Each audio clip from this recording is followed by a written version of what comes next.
ಆಯ್ಟ್. ಬೆಳಗ್ಗೆ ಎದ್ದ ತಕ್ಷಣ ಏನು ಗುರು ನಿದ್ದೆ, 1 ಅವರ್ ಅದೇ ನಿದ್ದೆಯಲ್ಲಿ ಓದಿ ಜಿಮ್ ಕಡೆ ಹೊರಟೆ. ಇವತ್ತು ಲೆಗ್ ಡೇ ವರ್ಕೌಟ್ ಇತ್ತು, ಒಳ್ಳೆ ವರ್ಕೌಟ್ ಆಯಿತು. ಸ್ಕ್ವಾಟ್ಸು, ಲೆಗ್ ಪ್ರೆಸ್ಸು ಮತ್ತು 2 4 ಆರ್ಮ್ ಎಕ್ಸಸೈಸಸ್ ಮಾಡಿ ಮುಗಿಸ್ಕೊಂಡು ಮನೆಗೆ ಬಂದೆ. ಮನೆಗೆ ಬಂದ ತಕ್ಷಣ ಪ್ರೋಟೀನ್ ಹಾಕಿ ನೆಕ್ಸ್ಟು ಏನಿಲ್ಲ, ವಾಪಸ್ ಅದೇ ಬುಕ್ ಮುಂದೆ. ಇವತ್ತು ಸಣ್ಣದಾಗಿ ಮೋಟಿವೇಶನ್ ಬಗ್ಗೆ ಒಂದು ಹೇಳ್ತೀನಿ.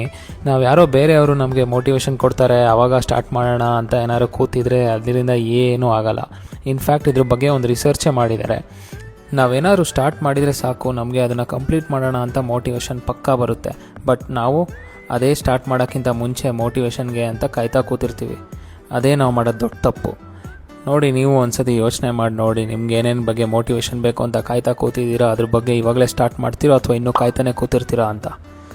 ಇವತ್ತು ನಾನು ಓದಿದ್ದು ಸೆಂಟ್ರಲ್ ನರ್ವಸ್ ಸಿಸ್ಟಮ್ ಬಗ್ಗೆ 65 ಕ್ವಶನ್ಸ್ ಅಷ್ಟು ಸಾಲ್ವ್ ಮಾಡಿ ನಾನು 3 ವಿನ್ಸ್ ಕಂಪ್ಲೀಟ್ ಮಾಡಿದೆ.